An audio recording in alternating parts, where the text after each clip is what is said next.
Γεια σας. Καλώς ήρθατε στο Look Like Me, ένα έργο Erasmus Plus που χρηματοδοτείται από την Ευρωπαϊκή Επιτροπή. Σε αυτή την ενότητα θα μιλήσουμε για τον αυτοέλεγχο και θα σας δώσουμε μερικές συμβουλές για να διαχειριστείτε πιο εύκολα τα συναισθήματά σας. Ελπίζουμε αυτές οι συμβουλές να σας βοηθήσουν. Ένα από τα πιο ουσιαστικά πράγματα στην καθημερινότητά μας είναι η άριστη χρήση του λόγου και των πράξεών μας.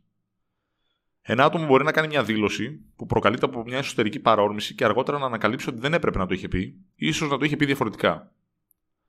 Το ίδιο ισχύει και για τη δράση. Αφού κάνεις κάτι, μερικές φορές νιώθεις ότι ίσως δεν έπρεπε να το έχεις κάνει έτσι, αλλά μόλις δράσεις είναι πολύ αργά για να το πάρεις πίσω. Υπάρχει μια εγγενής παρόρμηση να εκφραστεί κανείς στην ανθρώπινη φύση. Ή ένα άτομο μπορεί συχνά να προσπαθεί να απαντήσει σε κάποιον που δεν έχει τελειώσει την ομιλία του. Η απάντηση δίνεται πριν συμπληρωθεί μια πρόταση του άλλου. Μια τέτοια απάντηση σε μια ημιτελή ιδέα συχνά σηματοδοτεί έλλειψη κυριαρχίας πάνω στον εαυτό του. Συνήθως συμβαίνει να επιτρέπουμε σε εξωτερικές επιρροές να μας επηρεάσουν πιο βαθιά από όσο θα έπρεπε. Έτσι γινόμαστε ευαίσθητοι και αυτή η ευαισθησία μπορεί να οδηγήσει σε ευερεθιστότητα. Στην καθημερινή ζωή, το καλύτερο που μπορεί να κάνει κανείς για τον αυτοέλεγχο είναι να αναπτύξει λίγη αδιαφορία στη φύση του. Ναι, υπάρχουν σημαντικά πράγματα, αλλά υπάρχουν και πολλά άλλα που δεν είναι τόσο σημαντικά στην καθημερινότητά μας. Και συνήθως κάποιος τείνει να σταθεί σε αυτά τα άσκοπα. Αυτό δεν σημαίνει ότι δεν πρέπει να σε νοιάζει καθόλου τι κάνουν ή τι λένε οι άλλοι. Σημαίνει απλώς ότι στην καθημερινή ζωή πρέπει να μάθουμε να ξεχωρίζουμε το σημαντικό από το ασήμαντο και δεν πρέπει να δίνουμε τόσο συναίσθημα και προσοχή σε όλα τα άλλα πράγματα στη ζωή μας.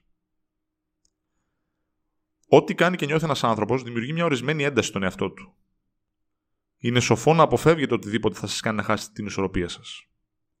Θα πρέπει να παραμείνετε σταθεροί, αλλά ήρεμοι απέναντι σε όλες τις επιρροές που μπορεί να σας διαταράξουν. Υπάρχει μια φυσική τάση να απαντάτε αμυντικά σε οποιαδήποτε επίθεση από το εξωτερικό περιβάλλον και αυτό μπορεί να σας κάνει να χάσετε την ισορροπία σας.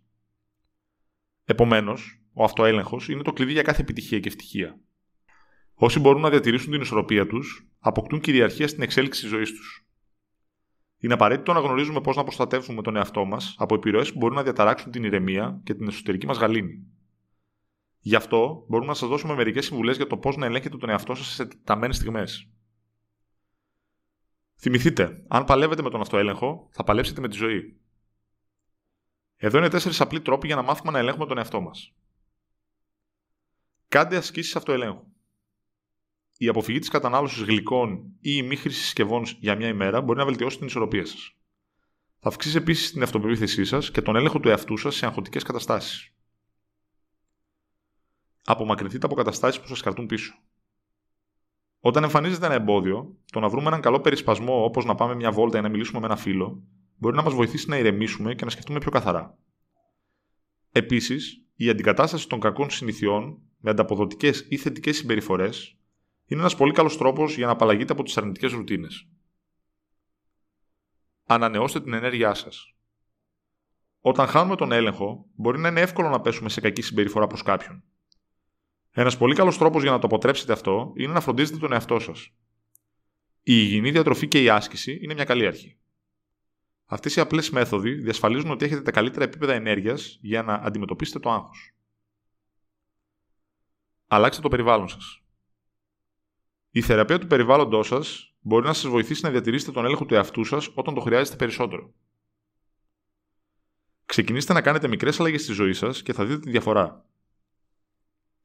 Ο αυτοέλεγχος δεν είναι πάντα εύκολος και απαιτεί να δουλέψετε τον εαυτό σας, αλλά κάνοντας μικρές αλλαγές θα βελτιώσετε τη συμπεριφορά σας με την πάροδο του χρόνου. Αυτό ήταν όλο για αυτό το επεισόδιο. Ευχαριστούμε που ακούσατε το podcast του έργου Look Like Me και μείνετε συντονισμένοι για τις επόμενες ενότητες.